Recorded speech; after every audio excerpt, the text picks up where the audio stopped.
now as per periodic properties are concerned, है ना, ये कुछ periodic table या basic classification था जो last lecture से हम लोग पढ़ रहे थे. So as per periodic properties are concerned, let's say first periodic property may be atomic size. Atomic size, or simply you can say it is ionic size. Here in class 11th, we'll see later on how we can measure atomic size, you know, how we can measure its covalent radius, how we can measure its crystal or metallic radius. But let's say atomic size, here you can just try to understand it is, let's say it may be taken as,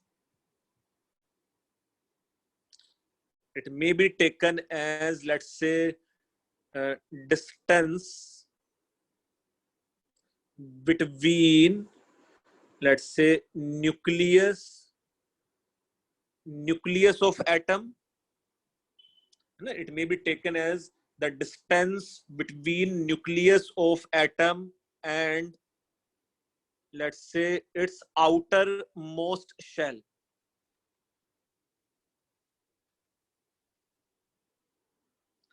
ना कुछ हम लोग ऐसा समझ सकते थे, as per atomic size या ionic size is concerned, it may be taken as a distance between nucleus of the atom and its outermost shell.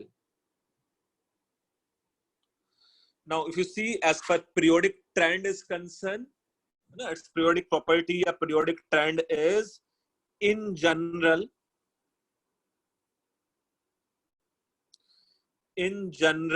atomic size. In general, atomic size. बेटा किसी बच्चे ने पढ़ा हुआ है कुछ ऐसा कि भाई down the group in periodic table ये इंक्रीज होता है, डिक्रीज होता है, समथिंग लाइक दिस. ठीक, किसी बच्चे ने नहीं भी पढ़ा हुआ वो ध्यान से देखना है. यहाँ in general atomic size in periodic table, in general atomic size in periodic table increases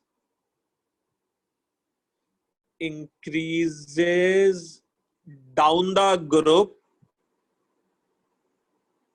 and decreases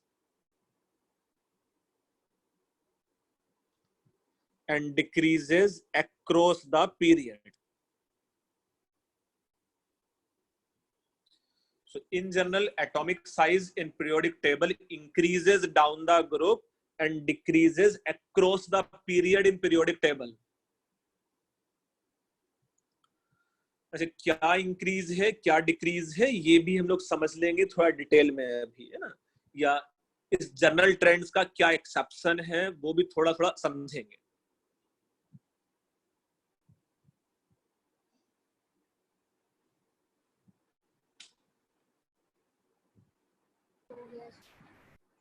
बड़े समझा है, लिखा है ऐसा?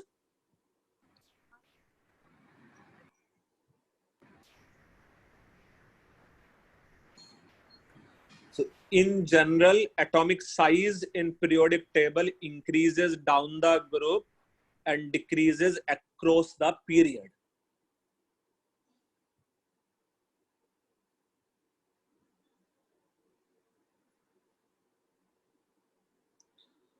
So have you noted down this? Yes, sir. Okay. So now let's move to the next thing is, for example, let's say on this axis, if it is atomic size, let's say on this axis, if it is atomic size, and somewhere this may be taken as, let's say, lithium. Here somewhere if it is, let's say, potassium, sodium, potassium, and then let's say this may be rubidium, and suppose this may be cesium. So down the group in alkali metal, It may be, suppose this may be lithium ka size, this may be, let's say, sodium ka size, this may be potassium, this may be rubidium, and this may be cesium. So as per Doudna group is concerned, its size increases continuously.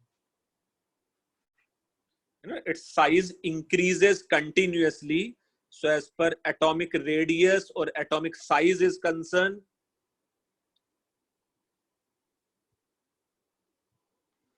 atomic size here, lithium is smaller than sodium, sodium is smaller than potassium, potassium is smaller than rubidium, and rubidium is smaller than cesium.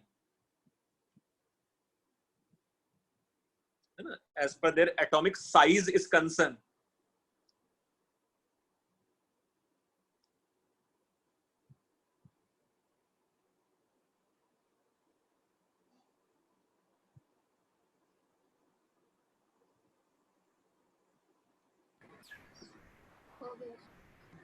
बेटा लिखा है, समझा है sir? Okay, similarly, let's say if you see across the period in periodic table, here suppose,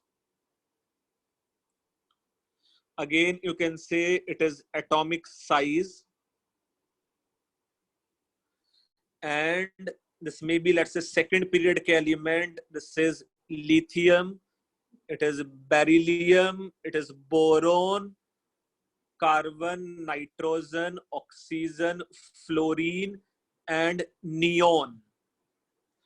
So in the case of, let's say, suppose it is lithium, this may be, let's say, beryllium ke corresponding, it is boron, this is the second period of periodic table.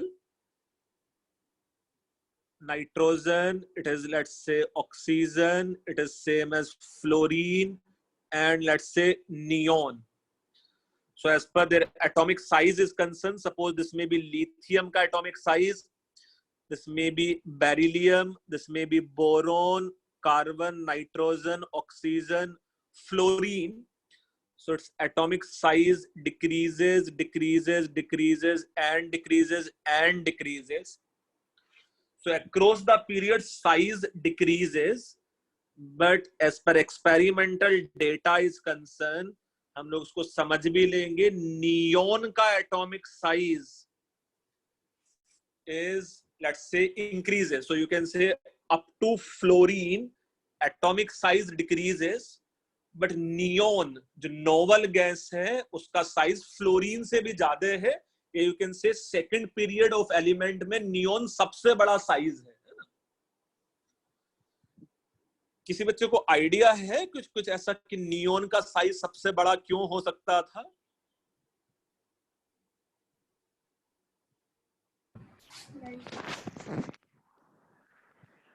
किसी बच्चे कुछ idea है novel gas neon का size इतना बड़ा सा कैसे हो सकता था?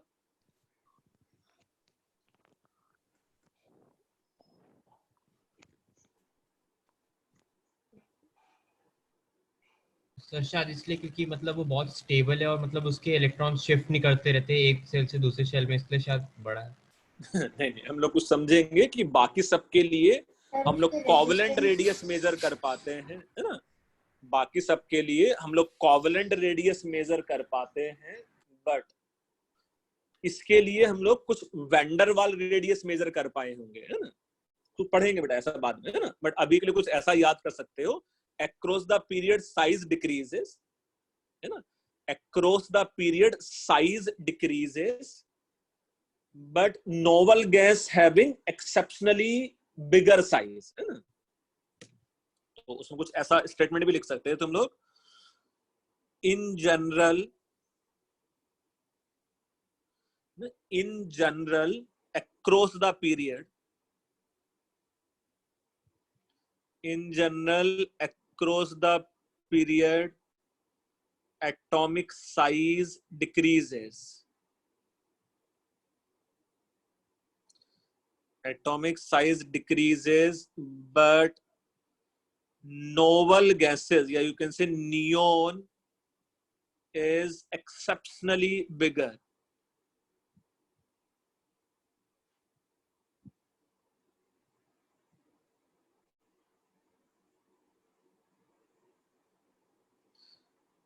Neon is exceptionally bigger. क्यों है थोड़ा थोड़ा हम लोग बाद में पढ़ेंगे. As I am repeating again, यार ये चैप्टर 10th क्लास में, 11th क्लास में, 12th क्लास में सब जगह है ना, तो थोड़ा थोड़ा थोड़ा आगे आता जाएगा.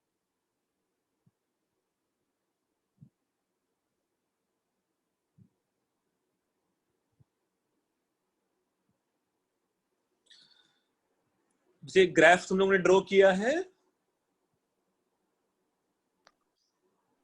Yes sir. 2 मिनट. हाँ.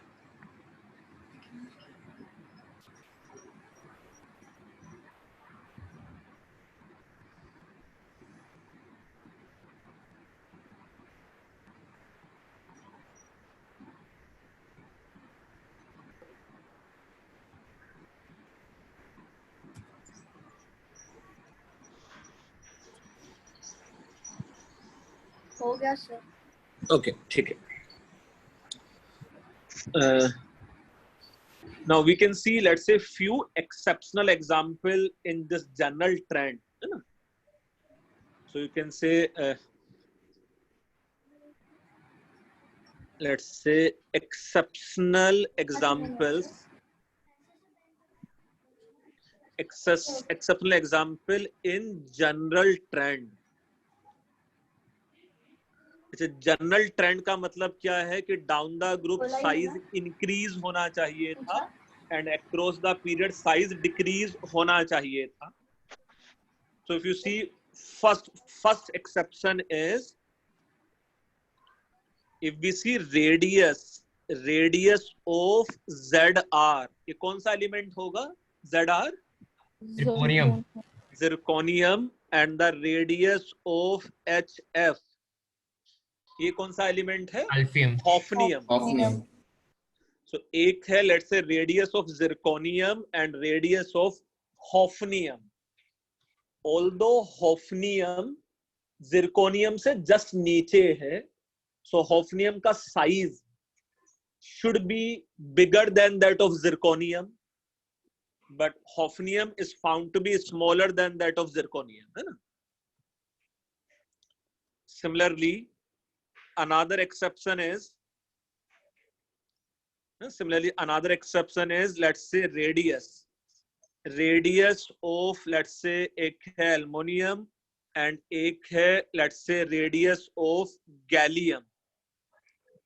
So can you suggest me, out of aluminium and gallium, gallium aluminium के जस्ट नीचे है ना? So as per gallium is concerned, it should be bigger than that of aluminium, but aluminium is found to be bigger than that of gallium, है ना? Aluminium का size gallium से बड़ा है.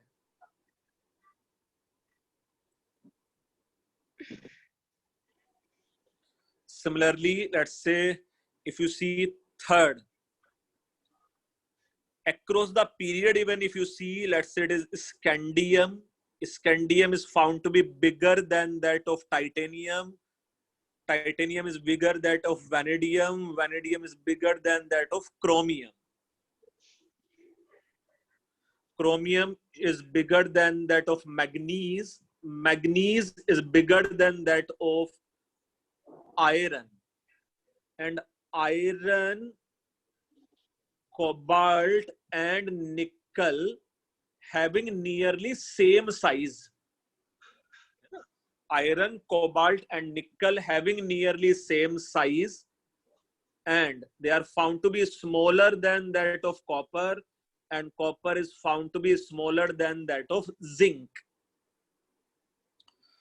तो ये, लेट्स से, मेरे पास फर्स्ट ट्रांजिशन सीरीज है स्कैंडियम से लेकर जिंक तक. So first size decreases, then size remain approximately same, and then size increases. वो जनरल ट्रेंड तो याद रखना ही है कि भाई down the group atomic size increase होता है, और across the period size decrease होता है। बट साथ में कुछ ऐसे एक्सेप्शनल एग्जाम्पल भी अगर याद रख पाए इट विल बी गुड, है ना। साथ में अगर ऐसे कुछ तुम लोग एक्सेप्शनल एग्जाम्पल याद रख पाए तो उससे अच्छा कुछ नहीं है भाई, है ना।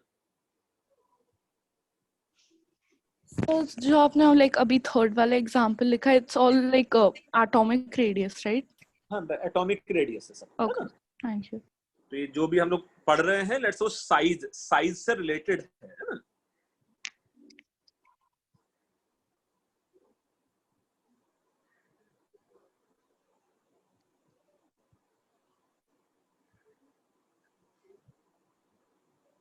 बट सर इसका रीजन क्या है कि मतलब इन सब में एक्सेप्शन आती है?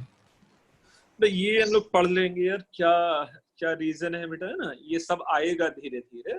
जैसा पहले कुछ इलेक्ट्रॉनिक कॉन्फ़िगरेशन पढ़ेंगे हम लोग, फिर धीरे धीरे पढ़ेंगे कि यार ये पुअर शील्डिंग इफेक्ट का क्या मीनिंग होता है, सब आएगा, टेंशन नहीं, है ना। सबका रीजन है, सबका एक्सप्लेनेशन है ना।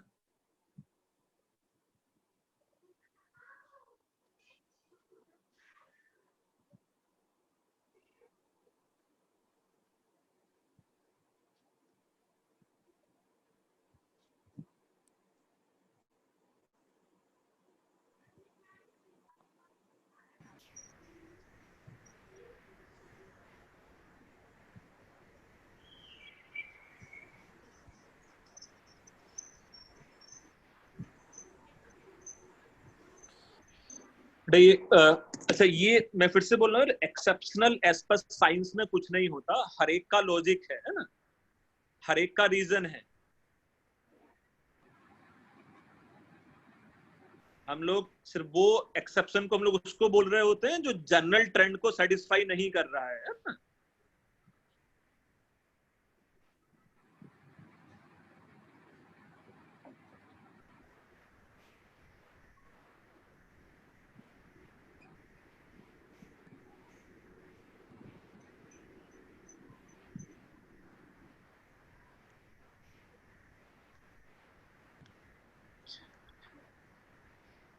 आगे बढ़े हम लोग।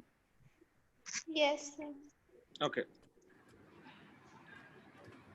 So similarly, let's say if you see as per ionic size is concerned, no, ionic size, you can say cation is always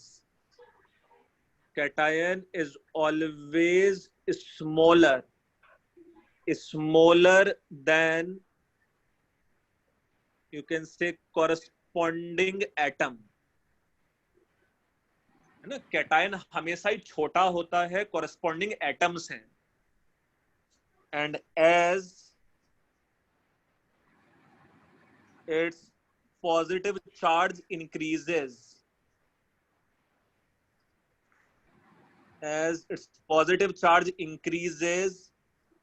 its size will further decrease.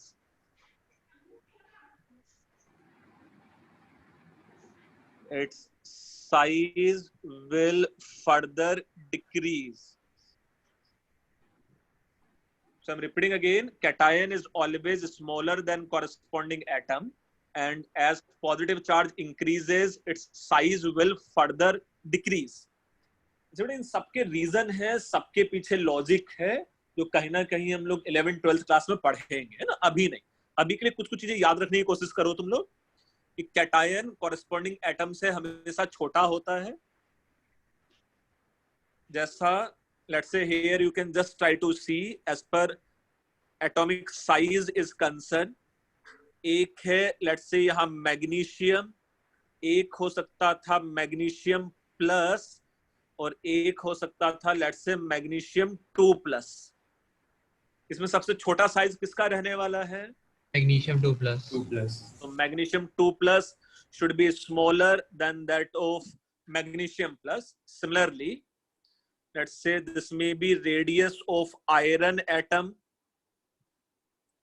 this may be let's say radius of ferrous ion, and this may be let's say the radius of ferric ion. So ferric ion is found to be smaller than that of ferrous ion, and ferrous ion is found to be smaller than that of iron. So as per cation is concerned, as per cation is concerned, cation is always smaller than corresponding atom, and as positive charge increases, its size will further decrease.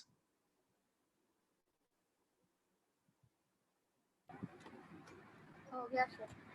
लिखा है बेटा ये? हम्म.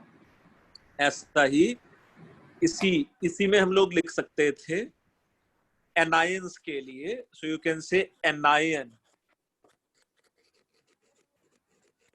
Anion is always bigger.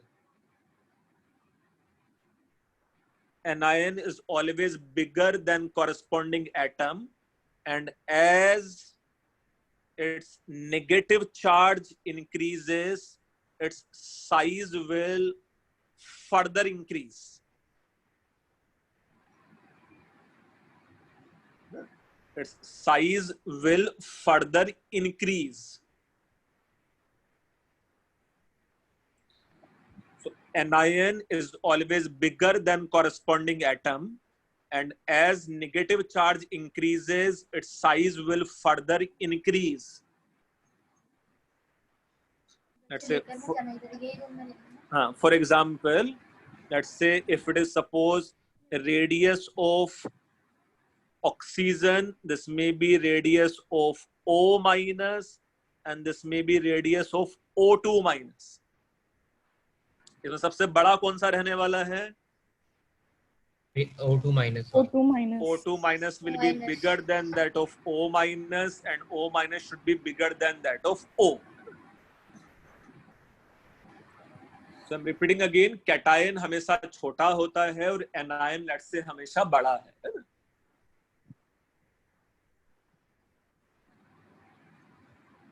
अभी कुछ questions भी हम लोग करेंगे इसके बेस पे, आयोनिक साइज, एटॉमिक साइज और समथिंग लाइक दिस, है ना?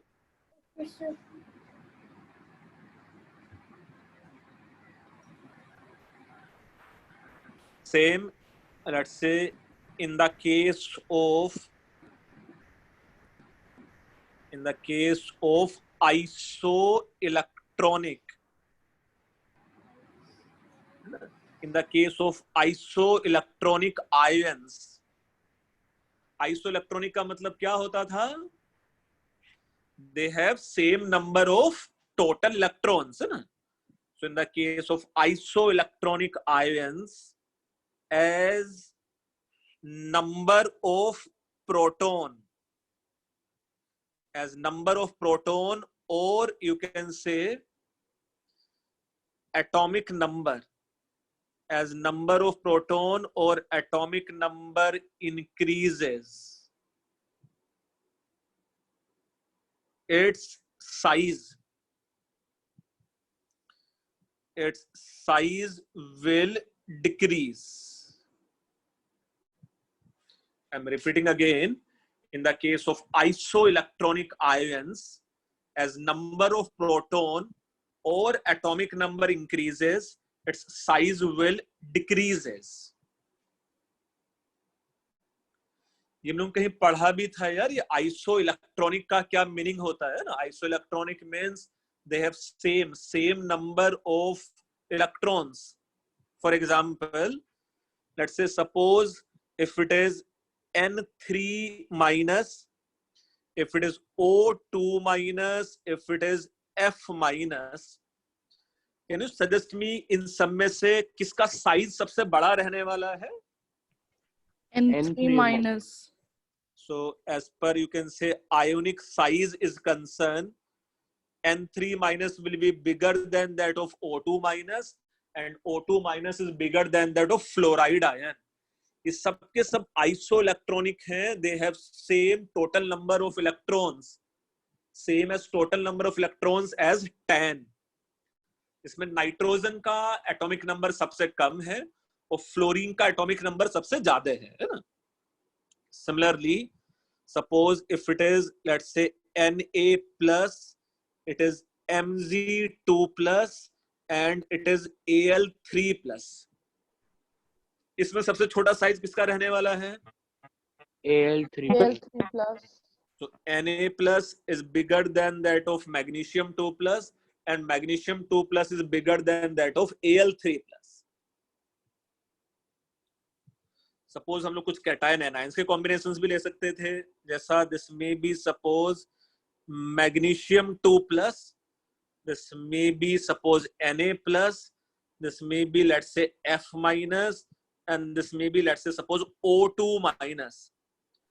अच्छा, अभी भी सबके पास जो टोटल नंबर ऑफ इलेक्ट्रॉन्स हैं यहाँ 10 है ना, अभी भी सबके पास जो टोटल नंबर ऑफ इलेक्ट्रॉन्स हैं दे आर 10. सबसे बड़ा साइज किसका रहने वाला है इसमें? O2 minus will be bigger than fluoride ion, bigger than Na plus, bigger than magnesium 2 plus. As per their ionic size is concerned.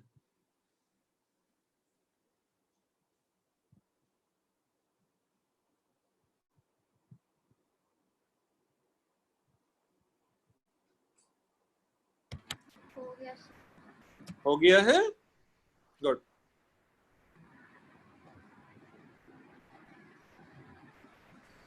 एक क्वेश्चन तुम लोग मेरे लिए कर सकते हो अभी यहाँ.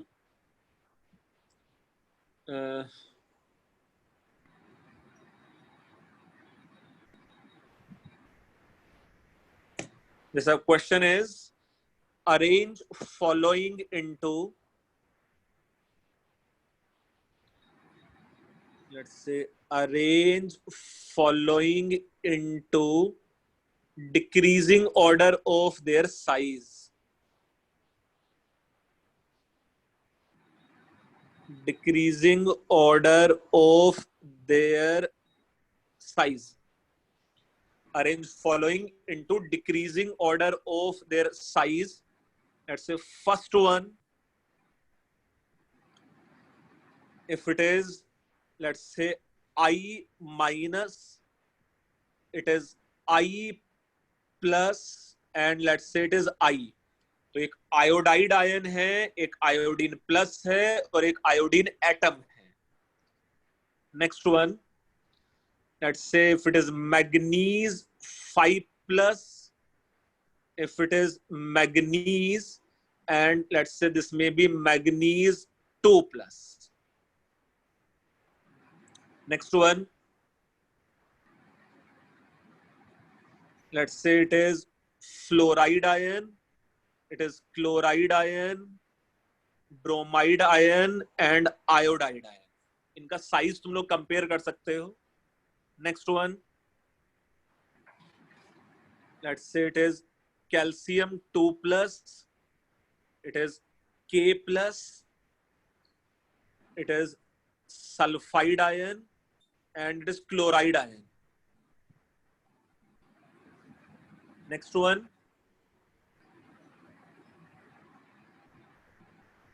let's say it is Li plus, magnesium 2 plus, beryllium 2 plus.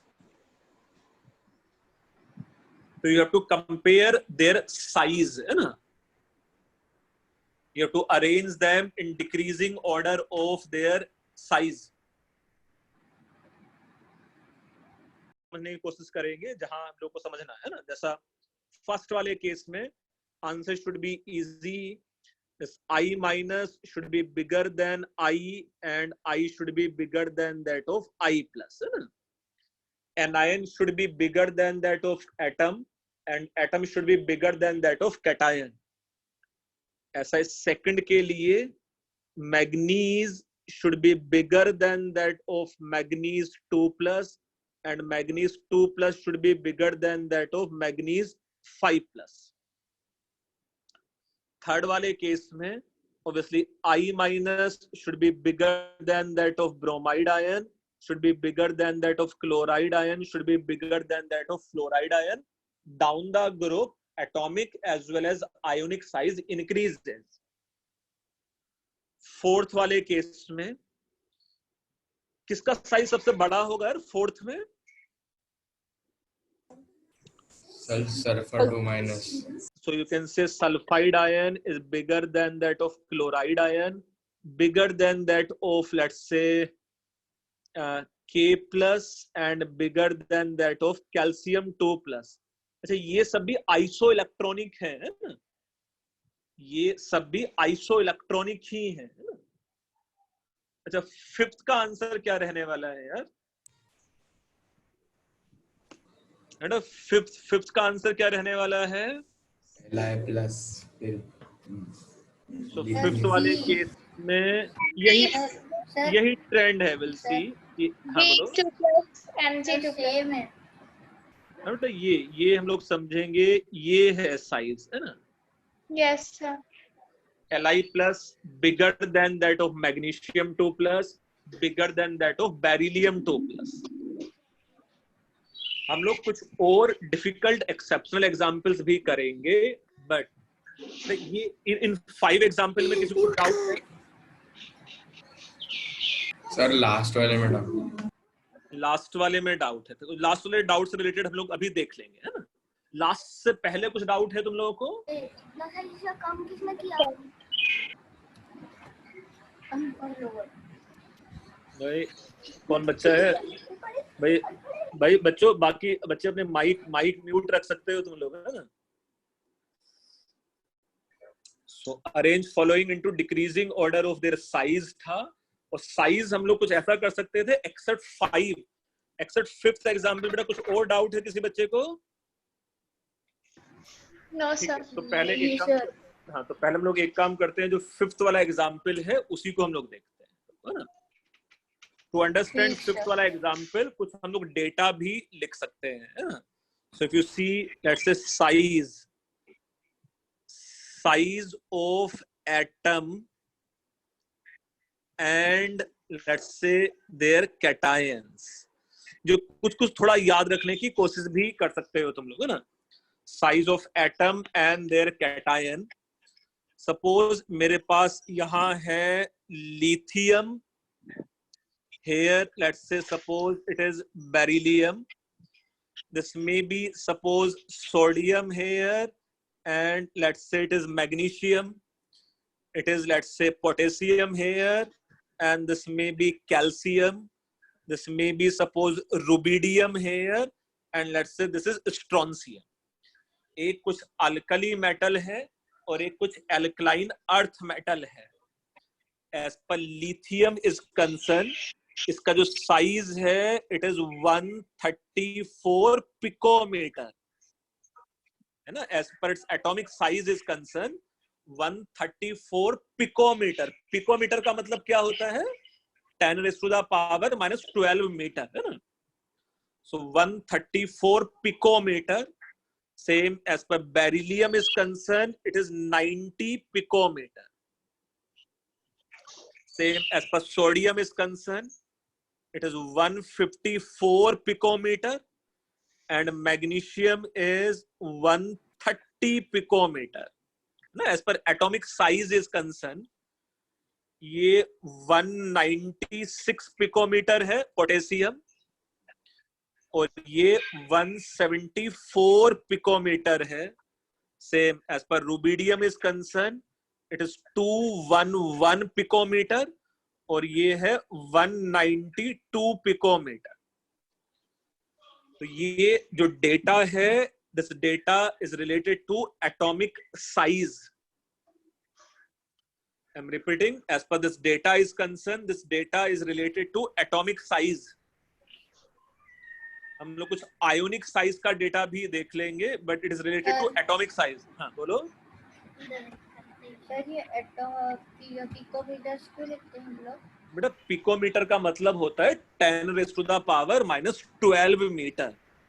तो ऑब्वियसली जो एटम का साइज है वो काफी छोटा है 1 मीटर के कंपैरिजन में, है ना। सर एक और बार पिकोमीटर को एक्सप्लेन कीजिए तो। बेटा पिको, 1 पिकोमीटर मीन्स 10⁻⁻12 मीटर, है ना। तो ये बहुत छोटा यूनिट है डिस्टेंस का, है ना। बेटा ये डिस्टेंस का बहुत छोटा यूनिट है ना। Yes sir. अच्छा, इसका जो एटॉमिक साइज है एल्युमिनियम के लिए भी हम लोग देख लेते हैं, ये है 118 picometer. Now as per their atomic size is concern, थोड़ा थोड़ा सा याद रख सकते हो तुम लोग। क्या याद रख सकते हो भाई? Lithium is bigger than beryllium, sir कुछ बता रहे हैं। Sodium bigger than magnesium, magnesium bigger than aluminium, potassium bigger than calcium, rubidium bigger than strontium. ऐसा होना भी चाहिए था। अक्रॉस द पीरियड क्या होना चाहिए था? साइज डिक्रीज होना चाहिए था, है ना। Across the period size decrease होना चाहिए था हम लोगों का, है ना। और down the group size increase होना चाहिए था। बट कुछ कुछ ऐसा भी याद रख सकते हो तुम लोग, lithium is bigger than magnesium, sodium is bigger than calcium, potassium is bigger than strontium, है ना। एरो की डायरेक्शन जो मैंने बनाने की कोशिश की है वो लिथियम मैग्नीशियम से बड़ा है, सोडियम कैल्शियम से बड़ा है, पोटेशियम स्ट्रोंशियम से बड़ा है। एंड तो साथ में हम लोग कुछ और भी यहाँ लिख सकते थे, क्या? रुबिडियम कैल्शियम से बड़ा है, पोटेशियम मैग्नीशियम से बड़ा है, सोडियम बेरिलियम से बड़ा है ना। और जो एक याद रखना है, यहाँ ये उल्टा है, aluminium is bigger than that of beryllium. The direction of arrow, if you see lithium, beryllium, sodium, magnesium, ये zigzag है ना।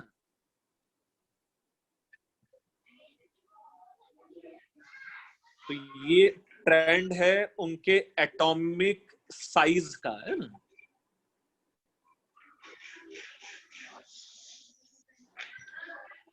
सर हाँ बोलो, हाँ मुझे बोलो बोलो, फिर से बोलो। अपना माइक अनम्यूट करके बोलो, है ना। मैंने माइक म्यूट कर दिया था सबका। सर हाँ बोलो।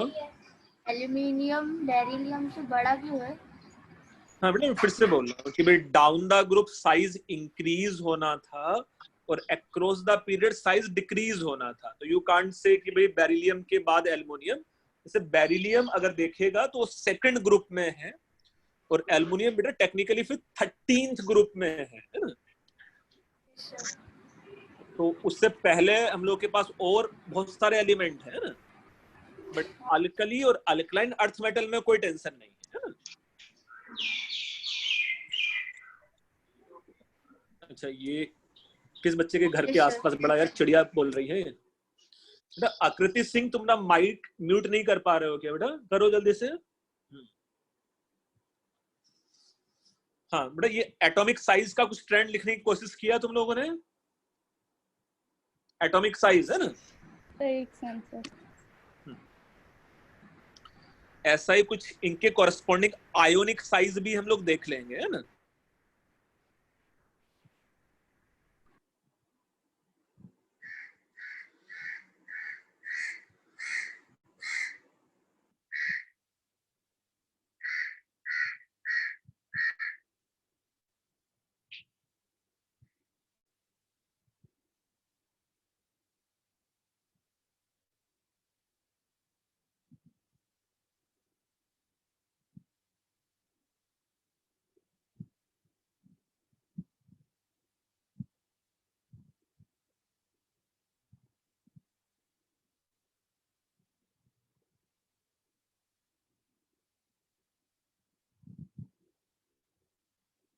ये लिखा है तुम लोगों ने अभी? नहीं, लिख लिया है सर। Very good. अच्छा, जैसे ये कुछ एटॉमिक साइज का डेटा था, ऐसा ही देखो हम लोग कुछ आयोनिक साइज का डेटा भी लिख सकते हैं, कॉरेस्पॉन्डिंग कैटायंस, है ना। more or less as per cations also concerned, we have similar trend, है ना। As per cations are also concerned, you can say it is cationic size, उसका भी ट्रेंड सिमिलर है। लेट्स से ये lithium plus, ये Na plus, potassium plus, rubidium plus, beryllium 2 plus, magnesium 2+, calcium 2+, strontium 2+, और ये Al3+ है suppose, है ना। Now, as per their experimental data is concerned related to their size, lithium plus is 90 picometer, Na plus is 116 picometer है, potassium plus is 152 picometer है, and rubidium plus is 166 picometer. So obviously down the group size of cation also increases. Beryllium 2+ is found to be 59 picometer. Magnesium 2+ is found to be 86 picometer. Calcium 2+ is 114 picometer, and strontium 2+ is 132 picometer. यहाँ जो Al3+ है, it is found to be 68 picometer.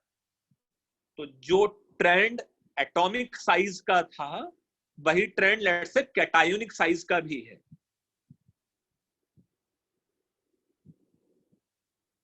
ना। वही trend cation के size का भी है।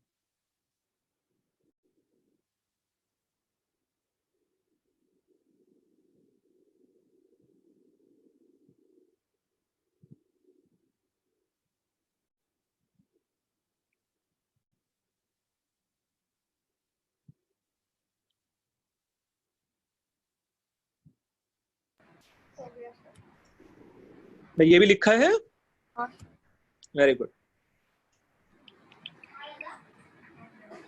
तो वो 5th वाला क्वेश्चन शायद इसकी हेल्प से हो जाए था, लिथियम 2+ एंड मैग्नीशियम 2+, है ना। तो अगर मेरे पास एग्जैक्ट डेटा ही है या ऐसा कुछ जिगजैग में थोड़ा थोड़ा याद रख पाया तो इट विल हेल्प, है ना। यस सर, हो जाएगा। ठीक है। So further let's say as per size is concern, इसी साइज में ही next example maybe let's say related to hydrogen. Suppose if we have H+, if we have H and if we have H-, can you suggest me इसमें किसका size सबसे बड़ा रहने वाला है?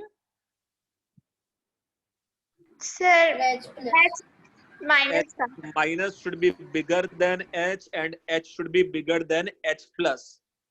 मेरे पास कुछ डेटा भी है इससे related. as per H+ is concerned, it is 35 picometer, बड़ा छोटा है। Hydrogen atom is 37 picometer, and free H- is exceptionally bigger as 208 picometer. तो जो फ्री हाइड्राइड आयन है उसका साइज कुछ ज्यादा ही बड़ा है ना। such that let's say if we have suppose hydrogen, if we have fluorine, if we have chlorine and if we have bromine, can we say किसका एटॉमिक साइज सबसे बड़ा रहने वाला है और किसका सबसे छोटा रहने वाला है? यहाँ ब्रोमीन का बड़ा। bromine will be bigger than chlorine, chlorine should be bigger than fluorine, should be bigger than that of hydrogen. So I'm repeating again, ये था let's say 37 picometer. As per fluorine is concerned, it is 71 picometer, है ना। As per let's say chlorine is concerned, it is 99 picometer है, and as per bromine is concerned, it is 114 picometer. So bromine is bigger than that of chlorine, chlorine is bigger than that of fluorine, fluorine is bigger than that of hydrogen. But let's say if it is H-, F-, Cl- and bromide-, इसमें सबसे बड़ा size किसका हो सकता है? H-। Minus का Yes, है ना। H- is bigger और बाकी सब as it is है ना। So H- सबसे बड़ा है ना। So H- का जो साइज है it is 208 picometer था, Otherwise, fluoride ion is 119 picometer. Chloride ion is 167 picometer. Bromide ion is 182 picometer. So bromide ion is bigger than that of chloride ion. Chloride ion fluoride ion से बड़ा है, and fluoride ion hydride ion से बड़ा है.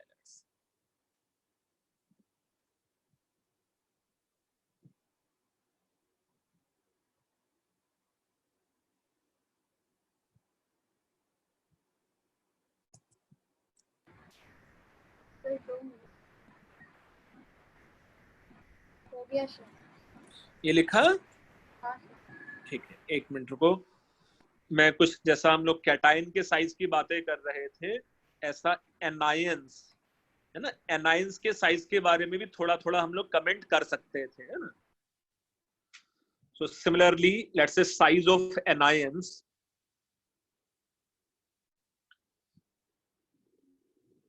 Size of anions थोड़ा देखना, समझना और फिर लिखना भी है.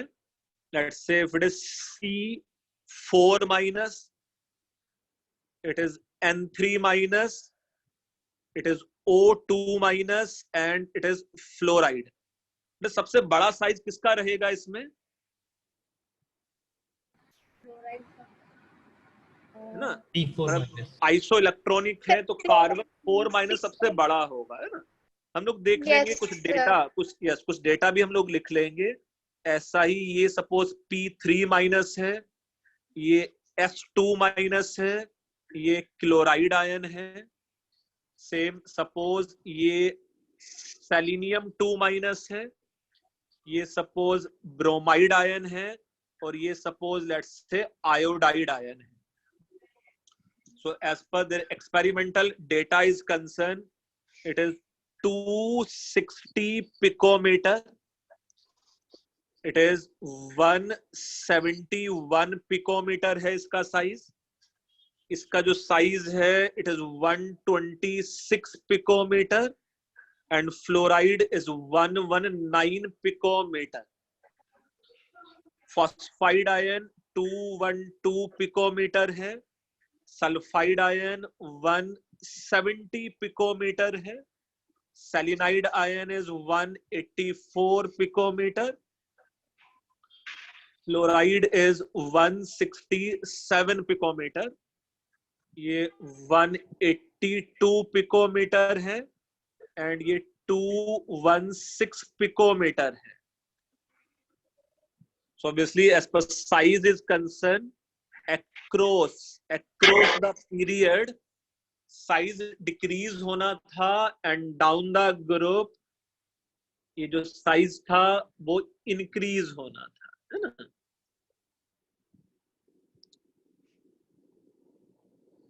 सेम ऑक्सीजन क्लोरीन से बड़ा है. सल्फाइड आयन ब्रोमीन से बड़ा है.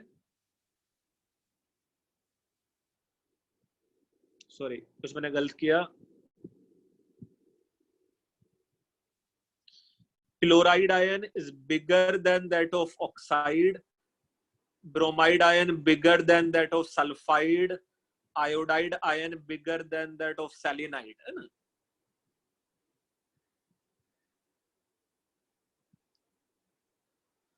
बट कुछ एक्सेप्शनल भी है, एक्सेप्शनल ट्रेंड. जैसा ये इससे बड़ा है, ये इससे बड़ा है, ये इससे बड़ा है ना. बाकी अक्रॉस द पीरियड कोई टेंशन नहीं है, साइज इंक्रीजेस. ऐसा भी कुछ रिलेट करने के लिए आगे के लिए याद रख सकते हो तुम लोग.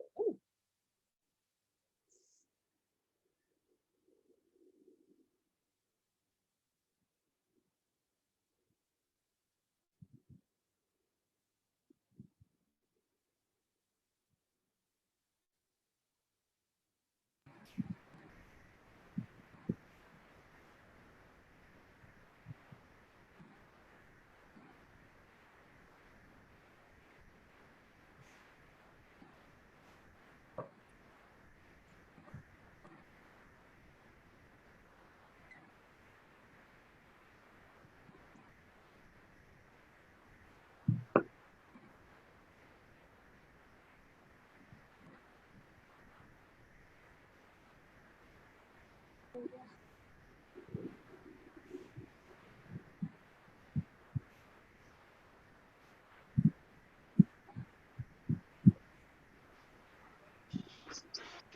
हो गया। और वेरी गुड।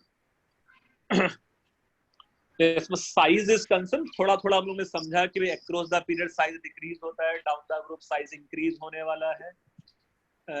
कैटायंस के साइज, एनाइन के साइज में कुछ ट्रेंड हम लोग समझ सकते थे, है ना, थोड़ा थोड़ा। और यहाँ भी इफ यू सी, यहाँ भी down the group size increase ही हो रहा है ना। जैसे यहाँ साइज इंक्रीज हुआ था, यहाँ भी साइज इंक्रीजेज ही है, यहाँ भी टेक्निकली साइज इंक्रीजेज ही। So down the group size increase है, across the period size decrease है। डायगोनली हम लोग को चेक करना पड़ेगा ना, डायगोनली हमेशा इंक्रीजेज या डिक्रीजेज नहीं था।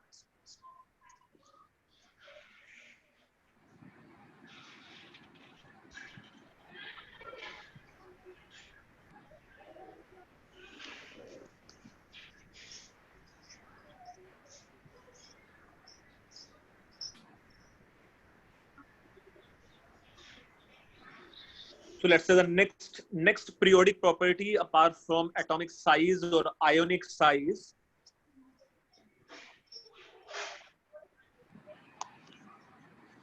बेटा ये सब तो आइसो इलेक्ट्रॉनिक है, हम लोग समझ सकते थे यहाँ साइज तो, है ना। ये आइसो इलेक्ट्रॉनिक है, एंड आइसो इलेक्ट्रॉनिक के लिए as number of proton increases size will decrease, और you can say across the period in general ionic size also decrease, है ना। ये क्लियर है? Yes, sir. Okay. So next one is, next periodic property is, it is ionization. Ionization energy, or you can say it is ionization potential.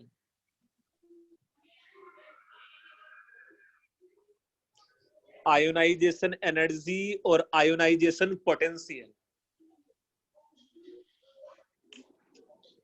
You can say it is energy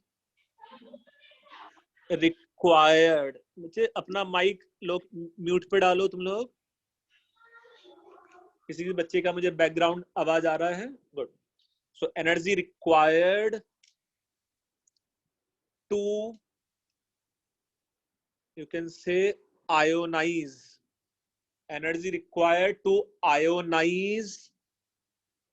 ये सब बच्चों को थोड़ा थोड़ा आता है क्या, जो मैंने लिखा है कि हाँ 1 मोल, 1 मोल का आइडिया है तुम लोग क्या है? Yes, किसी sir. बच्चे को आइडिया है 1 मोल क्या होता है? Yes, sir.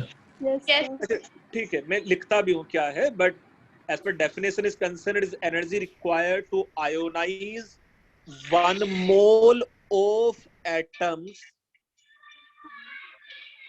in their gaseous phase.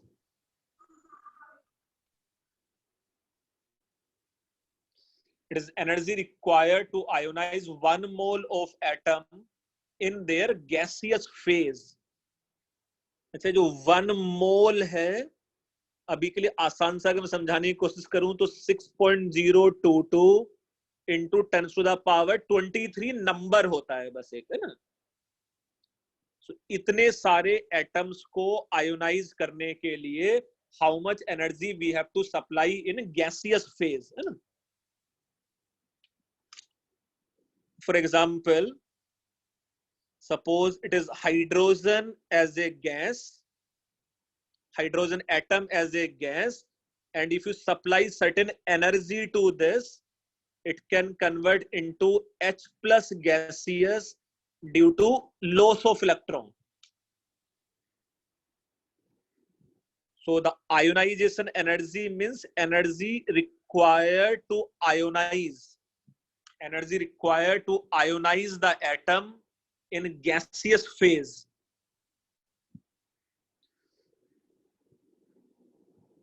और इसी को हम लोग आयोनाइजेशन पोटेंशियल बोल सकते थे with different units, will see, है ना। आयोनाइजेशन एनर्जी और आयोनाइजेशन पोटेंशियल।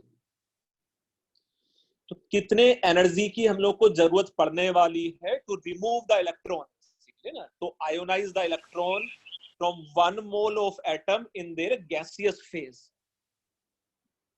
सर हाँ बोलो sir what is mole meaning? बेटा 1 मोल अभी के लिए कुछ ऐसा समझ लो कि जैसे 1 डजन का मतलब क्या होता है 12, है ना। 1 मिलियन का मतलब क्या होता है 10⁻⁶।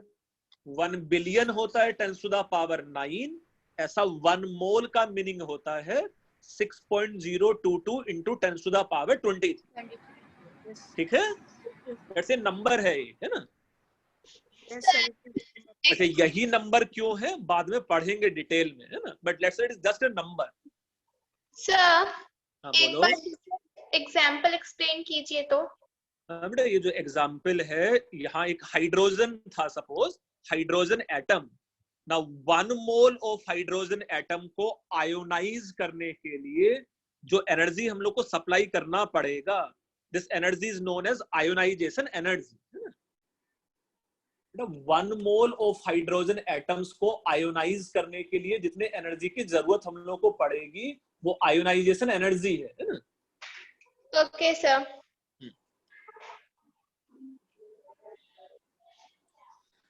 अच्छा similar to this definition of ionization energy, हम लोग सक्सेसिव आयोनाइजेशन एनर्जी भी डिफाइन कर सकते हैं ना। तो similarly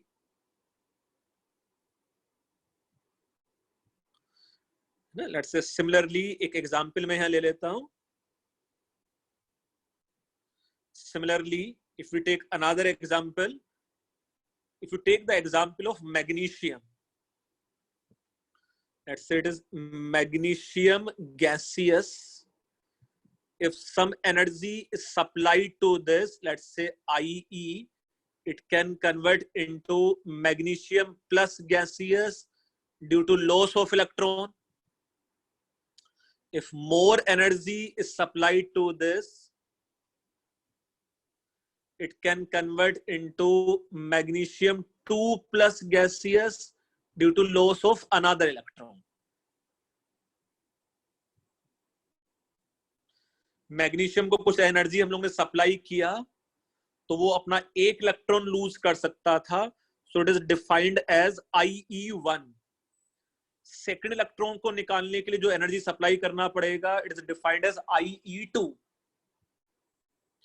So here IE1 may be written as, let's say, first ionization energy,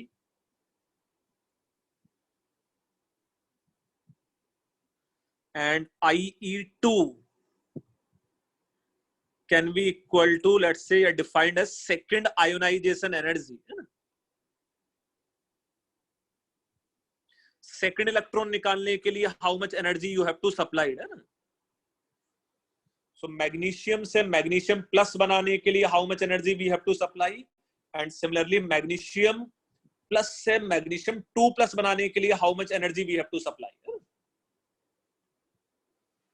So first ionization energy IE1 and IE2 is, let's say, second ionization energy.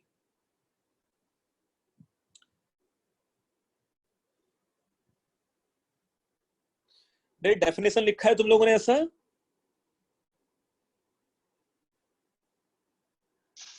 हाँ sir. Now suppose if we have to convert magnesium gas directly into magnesium 2 plus gas due to loss of 2 electron. Suppose अगर मुझे directly ही magnesium को magnesium 2 plus में convert करना था, तो can you suggest me how much energy we have to supply here? Ionized energy 1 plus IE2 will get. Yes, IE1 as well as IE2, है ना, दोनों सप्लाई करना पड़ेगा हम लोग को उसको। Yes sir. तो यहाँ जो एनर्जी हम लोग को यहाँ सप्लाई करना पड़ता, it is nothing but IE1 plus IE2, है ना। Yes sir.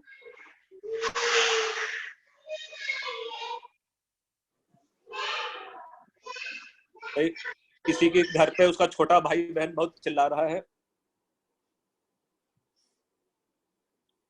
ये छोटे भाई बहन पढ़ने ही नहीं देते हैं, इनको तो खूब पीटना चाहिए, है ना। ऐसा लगता है तुम लोगों को? पीटना नहीं है ना, नहीं तो मम्मी बहुत मारेगी, है ना।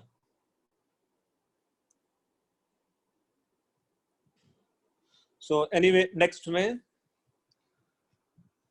लेट्स से कुछ आयोनाइजेशन एनर्जी या सेकंड आयोनाइजेशन एनर्जी हम लोग डिफाइन कर सकते थे। सो you can say in general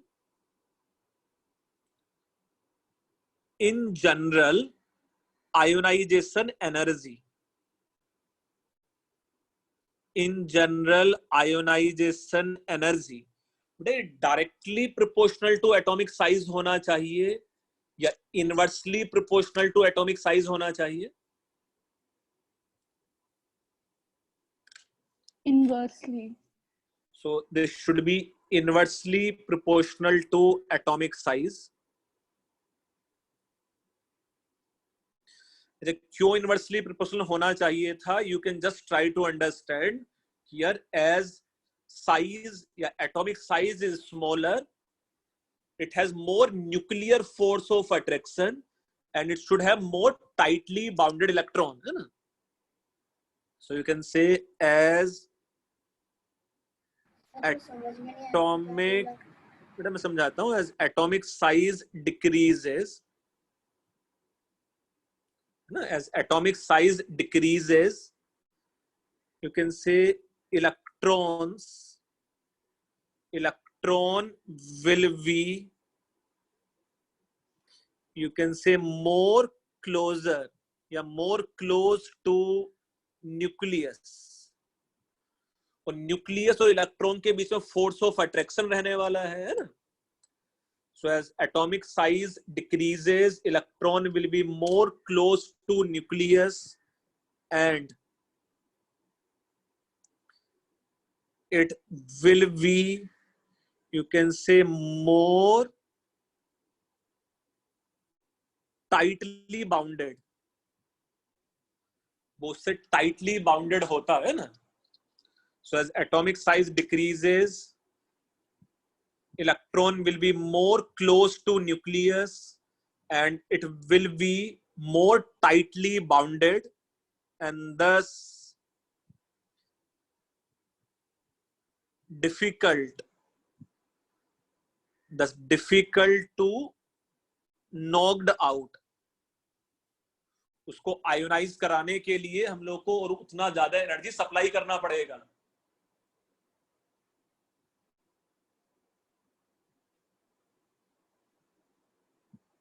clear है तुम लोगों को?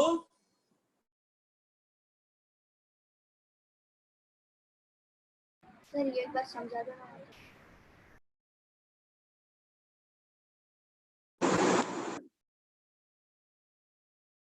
Sir sir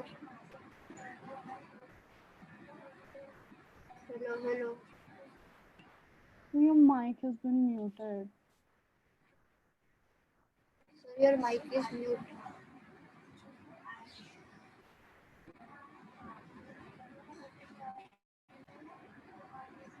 sir sir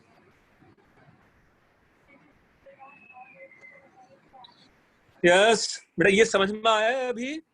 sir ये एक बार आपको समझा दो ना। मैं फिर से समझाने की कोशिश करता हूँ। देखो, अगर मेरे पास लेट्स से सपोज ये न्यूक्लियस है जिसपे पॉजिटिव चार्ज है। सर आपका आवाज नहीं आ रहा है। अच्छा, नहीं आ रहा है बेटा? अभी आ रहा है आवाज? किसी बच्चे को आवाज आ रहा है मेरा? हाँ सर अभी आ रहा है। सर आ रहा है, अच्छे से आ रहा है। अच्छा अभी आ रहा है, ठीक।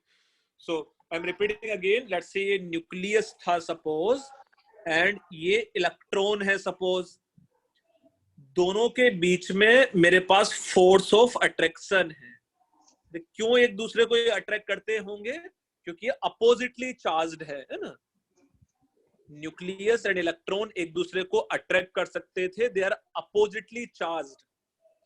अगर ये अपोजिटली चार्ज्ड है और एक दूसरे को अगर अट्रैक्ट करेंगे तो जितना ये डिस्टेंस दोनों के बीच में कम होता जाएगा उतना दोनों के बीच में फोर्स ऑफ अट्रैक्शन बढ़ेगा, और जितना ज्यादा फोर्स ऑफ अट्रैक्शन बढ़ेगा उतना टाइटली बाउंडेड होगा ये इलेक्ट्रॉन, और उसको रिमूव करना, उसको आयोनाइज करना उतना रिलेटिवली डिफिकल्ट हो जाएगा। थोड़ा बहुत और समझ में आ रहा है जिस बच्चे ने डाउट पूछा था ये? सर हाँ, सर जितना आप लास्ट में जो बताया वो एक और बार एक्सप्लेन कीजिए सर, उस वक्त आवाज नहीं आ रहा था। अच्छा, मैं फिर से थोड़ा सा बताता हूँ कि जितना मेरे पास एटम का साइज छोटा होगा उतना ही न्यूक्लियस के ज्यादा पास में है वो इलेक्ट्रॉन। न्यूक्लियस के ज्यादा पास में है इलेक्ट्रॉन मींस उस पर ज्यादा फोर्स ऑफ अट्रैक्शन होगा न्यूक्लियस का। अगर ज्यादा फोर्स ऑफ अट्रैक्शन होगा न्यूक्लियस का so it will be more tightly bounded. More tightly bounded means उसको इलेक्ट्रॉन को रिमूव करने के लिए you have to supply more energy. Are you getting now? No sir. बेटा मैं ये समझाने की कोशिश कर रहा हूँ, जितना छोटा एटम होगा, है ना, जितना छोटा एटम होगा उसका इलेक्ट्रॉन्स न्यूक्लियस के उतना ज्यादा पास में होगा ना। इतना समझ में आया? सर आ गया समझ में। पक्का? ऐसा तो नहीं कि एकदम फाइनली नहीं, अब मैं बाद में समझ लूंगी, है ना। चलो नहीं भी समझ में आया तो मुझे बाद में फोन करके पूछना, ठीक है? सर आ गया था समझ में, आवाज नहीं आ रहा था जिस कारण नहीं पता चला। ठीक है, चलो कोई बात नहीं। So in general ionization energy is inversely proportional to atomic size. As atomic size decreases electron will be more closer to nucleus and it will be more tightly bounded and thus it is difficult to knock down this, है ना? So in general atomic size should increases or decreases down the group? Down the group क्या होना चाहिए ionisation energy को? सो you can say in general ionization energy decreases. In general ionization energy decreases down the group and increases across the period. In general, है ना, but we'll see many more factors, है ना? We'll see many more factors, but in general ionization energy decreases down the group and increases across the period, just opposite to atomic size, है ना? It is just opposite to atomic size.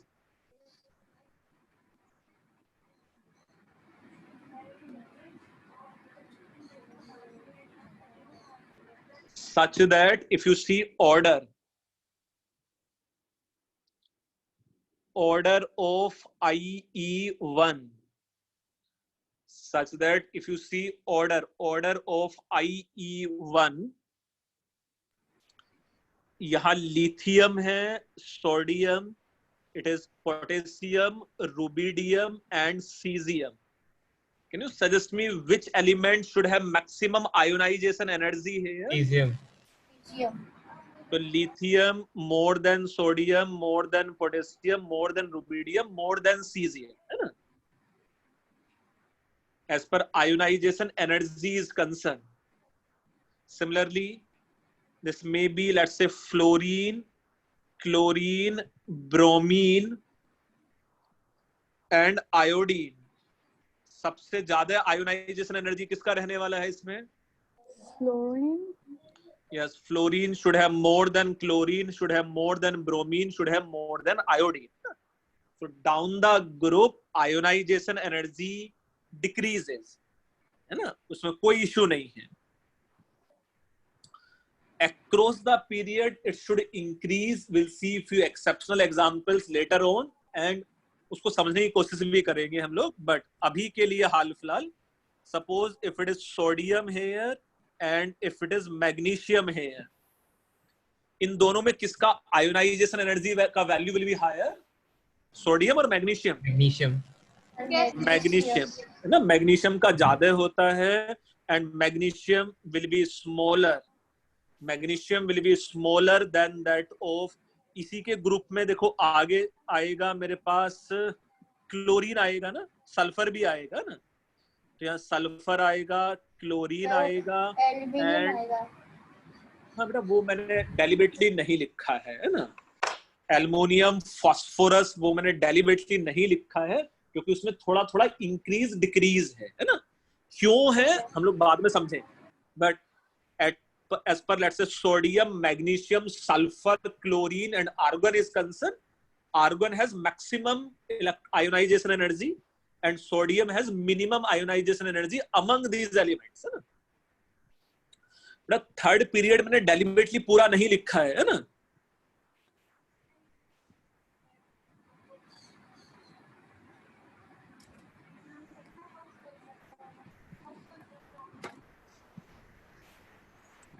Sir हो गया। अच्छा, then you can further write the successive ionization energy is always higher, है ना। So it is let's say फिर what is the successive ionization energy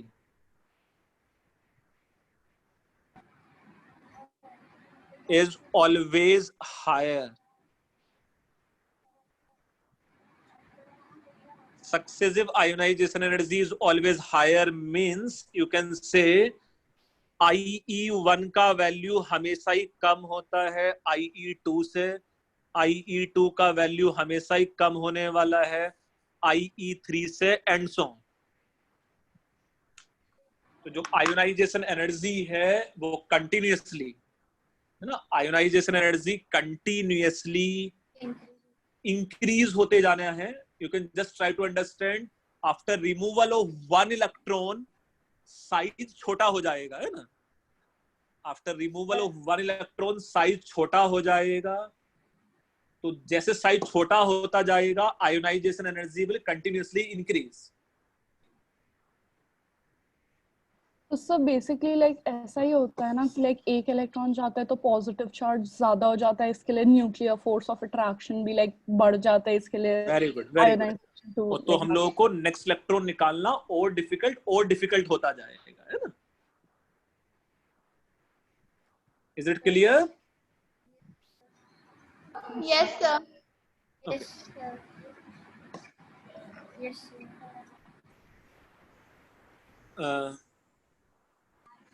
apart from let's say ionization energy, इससे मिलता ही जुलता एक टर्म है let's say electron affinity.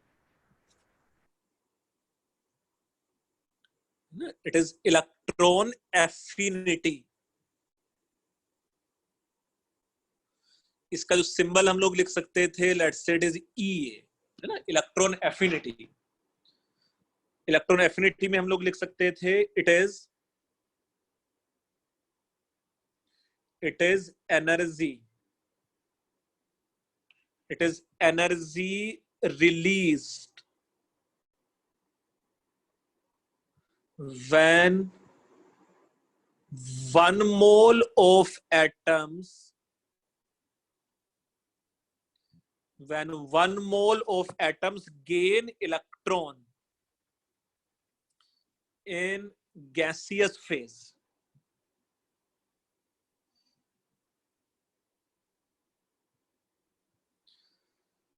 It is energy released when 1 mole of atoms gain electron in gaseous phase. For example, let's say if it is chlorine gaseous, if it gain 1 electron, it can convert into chloride ion gaseous. And during this phenomena, some energy will release, and this energy release is known as electron affinity. No, this energy release is known as electron affinity. Sir हाँ बोलो electron affinity release हो जाती है। बेटा, ये energy decrease हो जाएगा। It is something you can just try to imagine. किसी भी इलेक्ट्रॉन को निकालने के लिए हम लोग को एनर्जी सप्लाई करना पड़ता है ना। किसी भी इलेक्ट्रॉन को रिमूव करने के लिए हम लोग को एनर्जी सप्लाई करना पड़ता है, और अगर इलेक्ट्रॉन गेन होगा तो एनर्जी रिलीज हो जाएगा, है ना। हाँ सर ओके सर समझ में आ गया। So this is also called electron gain enthalpy, right? बेटा इलेक्ट्रॉन गेन एंथैल्पी और इसमें थोड़ा सा डिफरेंस है, जब क्लास 11th में आओगे तो हम लोग समझेंगे भी, है ना।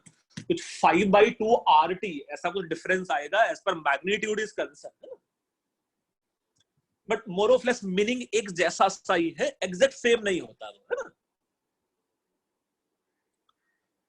अच्छा यहां से यार मैं कुछ ऐसा बोल सकता था क्या, जैसे ध्यान से देखना मैं क्या लिखना चाहता हूं यहां से, electron affinity of chlorine, do you think it will be same as IE1 of chloride ion? Same ही तो होगा, क्योंकि मतलब उसका मतलब पहले दिया है उसके बाद वापस मतलब लिया है, वही तो सेम हाँ, ही है। मतलब पॉइंट है, जितना एनर्जी हम लोग को सप्लाई करना पड़ेगा क्लोराइड आयन से इलेक्ट्रॉन को हटाने के लिए, एग्जैक्ट Add उतना करना ही है। एनर्जी रिलीज होगा ना जब क्लोरीन इलेक्ट्रॉन को गेन करेगा, है ना। Yes sir, same energy release होगा। Are you getting the point? Yes yes sir. ठीक है, इसी में हम लोग थोड़ा सा और भी अभी समझ लेंगे। देखो इसका भी जनरल ट्रेंड या पीरियोडिक ट्रेंड हम लोग समझेंगे। सो यहां भी लेट्स से इन जनरल, है ना, in general electron affinity, in general electron affinity is again inversely proportional to atomic size, same as ionization energy type, है ना। electron affinity is inversely proportional to atomic size and thus generally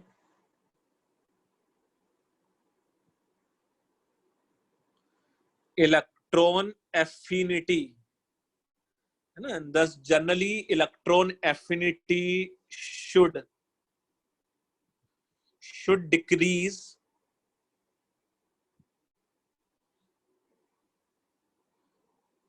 down the group, should decrease down the group and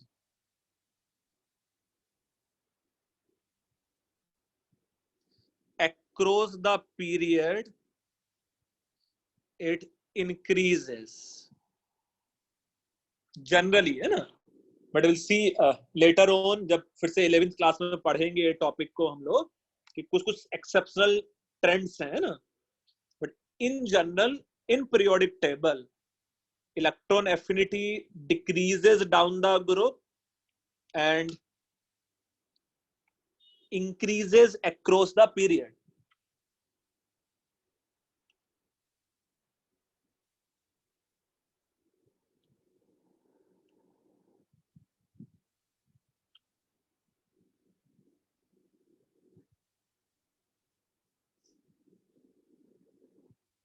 अच्छा ये लिखा है तुम लोगों ने ऐसा? यस हाँ सर। सर। एक सेकंड सर, बस एक second. Meanwhile, do you have any idea कि which element have maximum electron affinity? Do you have any idea कि which element has Fluorine. maximum electron affinity? Fluorine. Chlorine. Sir fluorine नहीं होता है ना। हाँ, थोड़ा बाद में हम लोग समझेंगे भी, बट हाल फिलहाल याद रखना है क्लोरीन। यस सर, मैंने क्लोरीन ही बोला था। वेरी गुड, है ना। सो ये याद भी रखना है कि क्लोरीन हैज मैक्सिमम